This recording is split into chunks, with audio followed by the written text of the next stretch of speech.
नमस्कार, दूरदर्शन किसान के खास कार्यक्रम सरकार आपके साथ में आप सभी का स्वागत। मैं हूं आपके साथ अदिति शर्मा। हमारी कोशिश रहती है कि सरकार की जितनी भी अहम पहल हैं उनकी जानकारियां हम आप तक पहुंचा सके ताकि आप भी उनके प्रति जागरूक हो सके और उनका पूर्ण लाभ ले सके। बता दें, आज के हमारे इस कार्यक्रम में बात होगी स्वास्थ्य एवं आरोग्य केंद्रों की। ये केंद्र क्या है, किस तरह की सहायता इससे हमें मिलती है, आइए जानने के लिए नजर डालते हैं योजना के साथ पर।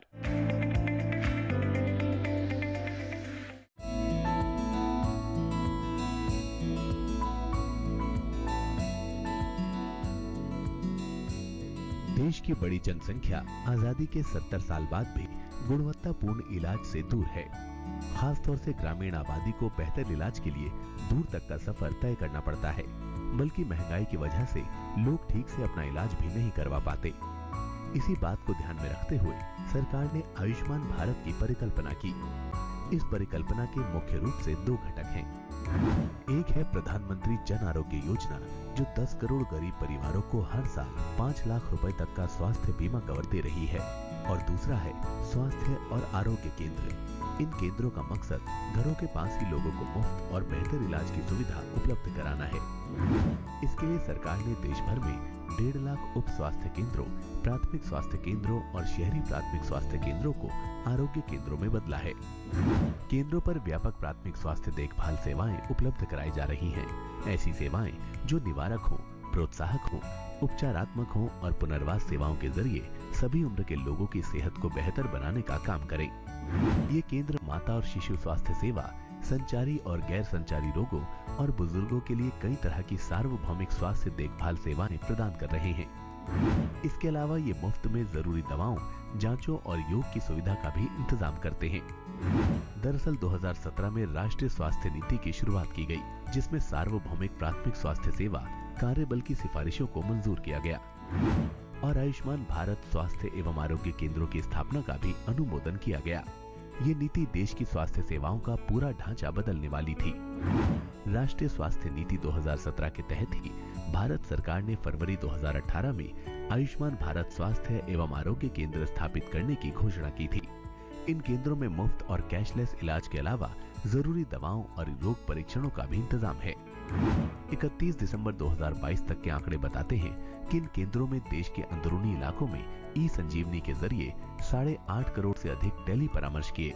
आपको बता दें कि ई संजीवनी के जरिए हर दिन लगभग 4 लाख टेली परामर्श किए जाते हैं। गैर संक्रमणकारी रोगों के लिए करीब 87 करोड़ मरीजों के टेस्ट किए गए। इनमें हाई ब्लड प्रेशर, मधुमेह, मुंह के कैंसर, स्तन कैंसर और सर्वाइकल कैंसर के परीक्षण भी शामिल हैं। प्राथमिक स्वास्थ्य केंद्रों में 172 जबकि उप स्वास्थ्य केंद्रों में 105 तरह की जरूरी दवाएं उपलब्ध हैं। इसके अलावा यहाँ योग, जुम्बा, साइक्लोथॉन, वॉकथॉन पर वेलनेस सत्र भी आयोजित किया जाता है। इसके अलावा ये सामुदायिक कल्याण की सोच को अपनाने के लिए दूसरे पहलुओं के साथ साथ आहार, शारीरिक गतिविधि, सकारात्मक पालन पोषण, तंबाकू और शराबबंदी पर भी दिशा निर्देश देते हैं। 2022 के अंत तक इन केंद्रों पर 1 करोड़ 60 लाख से भी अधिक वेलनेस सत्र आयोजित किए जा चुके थे। वहीं कोरोना काल में इन केंद्रों ने जबरदस्त काम किया था।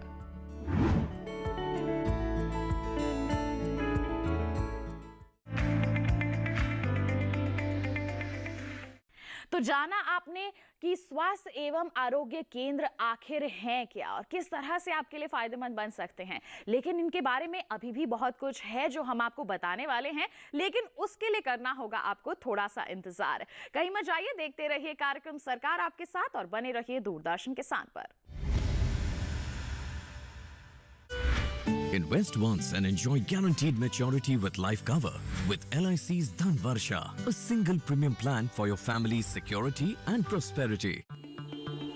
Sir 50,000 advance. और इतना कैश तो हम नहीं लाए। और आज बैंक भी बंद है। इलाज है डिजिटल पेमेंट का आसान सा डोज। लेकिन अरे घबराइए मत, सावधानी के साथ करेंगे तो कोई साइड इफेक्ट भी नहीं होगा। फोन लाइए मुझे, यहाँ फोन लगाइए। डिजिटल पेमेंट से लेन देन हो सकता है, आसान, सुरक्षित और तेज। मैंने तो इन्हें डिजिटल पेमेंट सिखा दिया है। आपने, क्योंकि आरबीआई कहता है कि डिजिटल पेमेंट अपनाओ, औरों को भी सिखाओ।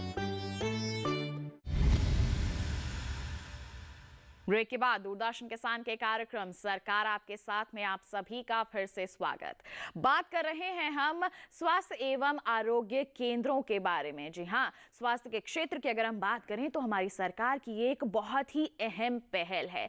किस तरह से लाभ मिल रहा है आमजन को इस केंद्रों के माध्यम से, आइए जानने के लिए रुख कर लेते हैं हमारे विशेषज्ञ का। तो आज के हमारे इस कार्यक्रम में हम सरकार की एक अहम पहल के बारे में बात करने वाले हैं। जी हाँ, स्वास्थ्य एवं आरोग्य केंद्र। क्या है ये केंद्र, कब इनकी शुरुआत हुई, कैसे स्वास्थ्य के क्षेत्र में आ रहा है इससे बदलाव, आज इसी पर हमारे विशेषज्ञ से हम विस्तृत जानकारियां हासिल करने वाले हैं। आइए सबसे पहले परिचय करवा दें। डॉक्टर के मदन गोपाल हमारे साथ उपस्थित है, कंसल्टेंट हैं नीति आयोग स्वास्थ्य विभाग में। सर, आपका बहुत बहुत स्वागत है। हम जब बात करते हैं स्वास्थ्य क्षेत्र की तो हमने बदलते समय के साथ इसमें भी काफ़ी बदलाव देखा है। काफ़ी हम कह सकते हैं कि सुविधाएं अब यहाँ पर उपलब्ध हैं। जहाँ पर पहले बहुत सारी बीमारियां होती थी, इलाज नहीं मिल पाता था, अब ऐसी परिस्थितियां नहीं हैं। बस अच्छी हम कह सकते हैं परिस्थितियां देखने को मिल रही हैं। उन्हीं में से एक है स्वास्थ्य एवं आरोग्य केंद्र। इसके बारे में क्या कहना चाहेंगे, कैसी पहल है ये सरकार की? आदित्य जी, जैसे आप देखेंगे कि हमारा जो स्वास्थ्य सेवाओं का जो संरचना हुई है, पहले हम लोग बात करते थे प्राथमिक स्वास्थ्य सेवाओं की, क्योंकि मिलेनियम डेवलपमेंट गोल्स के हम लोग सिग्नेटरी थे, उसमें आगे बढ़ना था, तो एक संरचना बनी थी स्वास्थ्य सेवाओं की, प्राथमिक स्वास्थ्य सेवाओं की। तो उसमें प्रमुखता से पूरा ध्यान रखा गया था कि मातृ एवं शिशु जो सेवाएं हैं उनको दी जाए। संचारी और गैर संचारी रोगों के ऊपर काफ़ी फोकस था, लेकिन वो सेवाएं जो थी आगे उतनी नहीं हो पाई, क्योंकि जैसे जैसे एक सर्वेक्षण हुआ था उसमें ये पाया गया कि हमें जो प्राथमिक स्वास्थ्य सेवाओं का विस्तार करना है। तो उसके बाद एक पहल हुई व्यापक प्राथमिक स्वास्थ्य सेवाएं।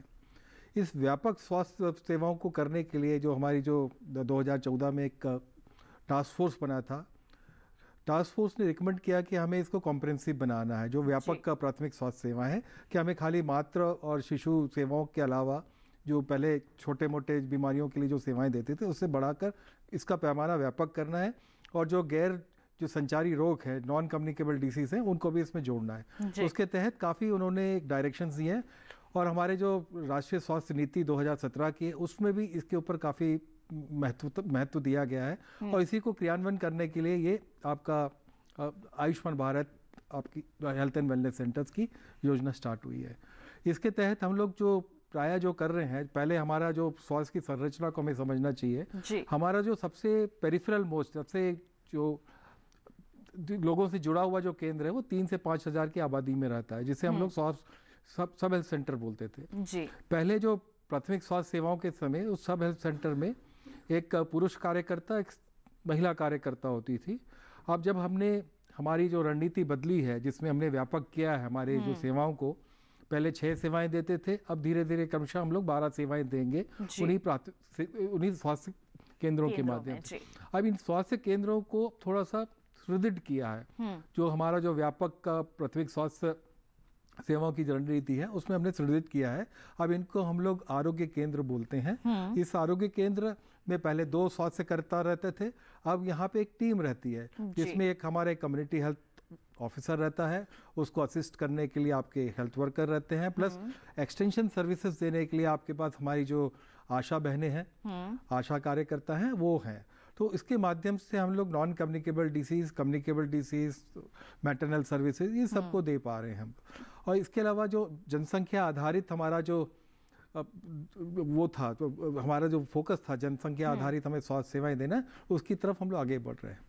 इसको ऐसे एक और चीज आपके उसके उत्तर देने के लिए बताऊंगा। जैसे हमारे माननीय प्रधानमंत्री जी ने बोला था कि ये जो है, जो एक पारिवारिक चिकित्सक की जो अवधारणा थी, पहले आपने खाली उच्च वर्गीय मध्यम वर्गीय में देखा होगा पारिवारिक चिकित्सक होते थे, उस तरह की अवधारणा जब ये आरोग्य केंद्र बनने के बाद आपके समुदाय के नज़दीक में पहुंच जाएगी। 3 से 5 हज़ार की आबादी में आपके पास एक कम्युनिटी हेल्थ ऑफिसर रहेगा जो आपके लिए पारिवारिक चिकित्सक के रूप में काम करेगा।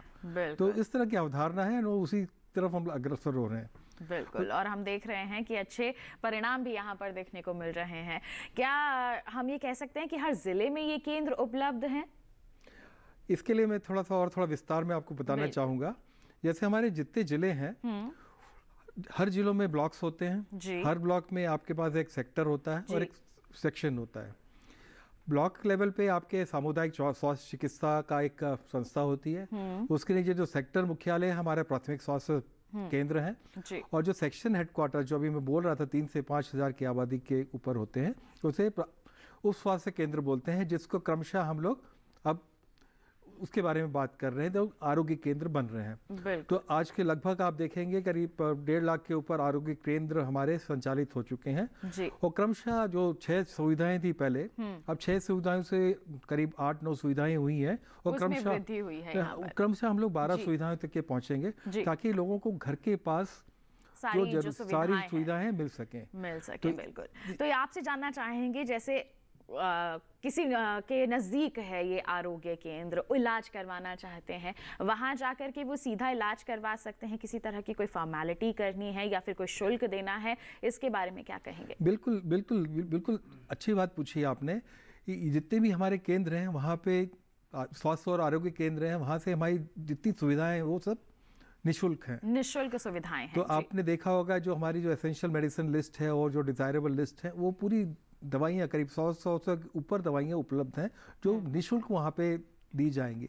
उसके अलावा जो आपका जो डायबिटीज़ और हाइपरटेंशन है उसकी स्क्रीनिंग भी वहाँ पे मुफ्त होती है, और दवाइयाँ और रिफरल जो मैकेनिज्म है, जैसे आपको कहीं बड़े डॉक्टर से या स्पेशलिस्ट डॉक्टर से बात करना है तो टेलीमेडिसिन के माध्यम से वो आपका संपर्क कराकर आपका निदान वहीं पे कराकर निःशुल्क दवाइयों देने की भी व्यवस्था है। बिल्कुल। तो देखिए, प्राथमिक स्वास्थ्य सेवाएं तो यहाँ पर उपलब्ध हो जाएंगी, लेकिन अगर कोई बड़ी समस्या आ गई है, कोई बड़ी बीमारी है, तो उसके लिए भी यहाँ पर सहायता उपलब्ध होगी। आपको यहाँ पर संपर्क करवाया जाएगा, जिसके माध्यम से आपको इलाज आसानी से मिल जाएगा। निःशुल्क सेवा यहाँ पर शुरुआत की गई है हमारी सरकार द्वारा। नज़दीकी आपके होंगे आरोग्य केंद्र, वहाँ पर आप रुख कर सकते हैं। लोगों को जानकारी नहीं होती है इसके बारे में, ऐसे में आप किस तरह से उन्हें जागरूक करेंगे कि आप जाएं वहाँ पर, आप निःशुल्क सेवाएं ले सकते हैं?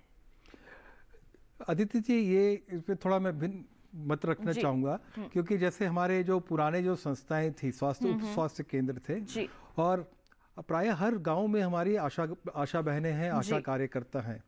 उनका काम है लोगों को मोबिलाइज करना और हमारी संस्थाओं के साथ जोड़ना।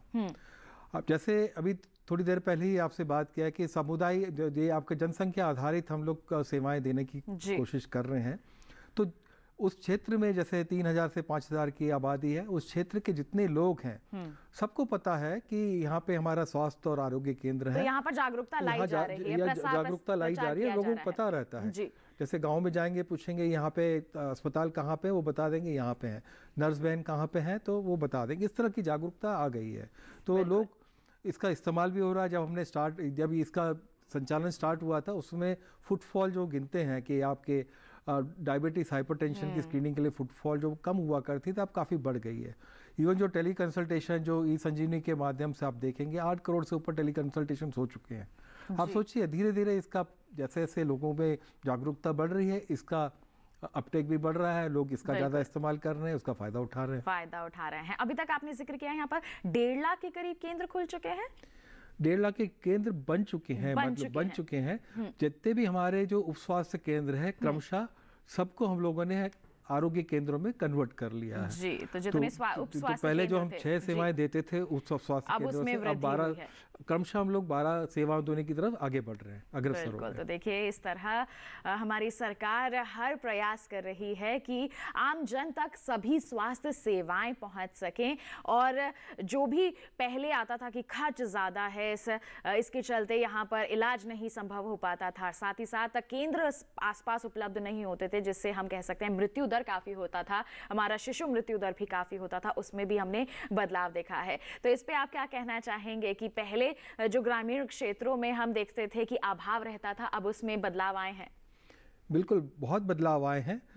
मैं तो इस क्षेत्र में करीब 30 सालों से काम करता हूँ। तो उसमें जब पहले हमारे जो उप स्वास्थ्य केंद्र होते थे, वहाँ पे प्रमुखता से हमारा जो फोकस था, तो आप प्रजनन एवं मातृ सेवाएं, शिशु सेवाओं और प्रजनन के ऊपर काफ़ी फोकस रहता था। अब इसमें उन सेवाओं को यथावत रखते हुए, उसको और सुदृढ़ करते हुए, हम लोग उसमें गैर संचारी जो रोग हैं उसके ऊपर काफ़ी फोकस कर रहे हैं। तो गैर संचारी रोग जब फोकस करते हैं तो ट्रीटमेंट की निरंतरता, कंटिन्यूएशन ऑफ ट्रीटमेंट, उस पर भी काफ़ी फोकस है, ताकि अगर कोई चिन्हित होता है कि इस बीमारी से ग्रसित है तो उसको सुचारू रूप से कैसे दवाई प्रदान की जाए उसके पर भी फोकस है। आप देखेंगे इन सब प्रयासों के बाद हम लोग जो मिलेनियम डेवलपमेंट गोल्स की बात करते हैं उसके जो जितने हमारे टारगेट्स हैं हम लोग करीब करीब पूरे अचीव कर पाए हैं। अब हम लोग जो सस्टेनेबल डेवलपमेंट गोल्स हैं अब उसकी तरफ अग्रसर हैं, और इस तरह के जो चीज़ें हैं ये तो एक पिलर है हमारी जो 4 प्रमुख जो कोर प्रोग्राम्स हैं आयुष्मान भारत की। एक आयुष्मान भारत स्वास्थ्य और आरोग्य केंद्र वाले प्रोग्राम है, दूसरी प्रधानमंत्री जन आरोग्य केंद्र है, तीसरा इंफ्रास्ट्रक्चर मिशन है और चौथा डिजिटल मिशन है। ये चारों मिशन एक स्तंभ है, हमारे स्वास्थ्य सेवाओं की स्तंभ है, और जैसे जैसे बढ़ेगा आप देखेंगे व्यापक जो प्राथमिक स्वास्थ्य सेवाएं हमारी जैसे जैसे बेहतर होगी, हमारे जो स्वस्थ भारत स्वस्थ ग्राम जो सपना है हम लोग उस तरफ आगे बढ़ पाएंगे। बिल्कुल, तो सपना है कि स्वस्थ भारत बनाया जा सके, हर जन को स्वस्थ बनाया जा सके, उसकी हम कह सकते हैं कि प्राप्ति के लिए कई अहम कदम उठाए जा रहे हैं, और स्वास्थ्य एवं आरोग्य केंद्र भी उन्हीं में से एक महत्वपूर्ण कदम है।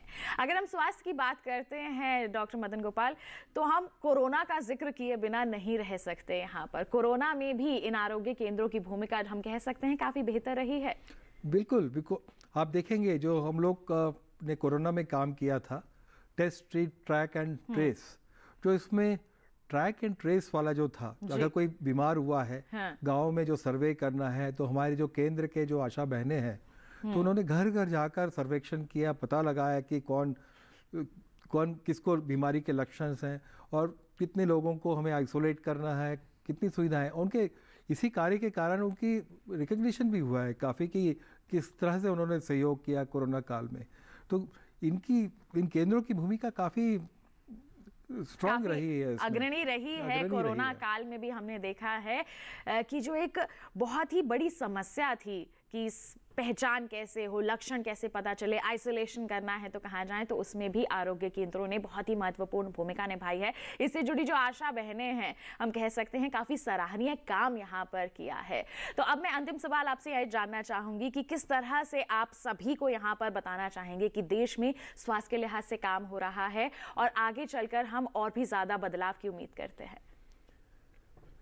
अभी जो हमारे जो स्तंभ हैं, स्तंभ पे आधार स्तंभ बन गए हैं। इन आधार स्तंभ की जब जैसे जैसे इम्प्लीमेंटेशन होगा तब आने वाले दिनों में आप काफ़ी व्यापक परिणाम देखेंगे।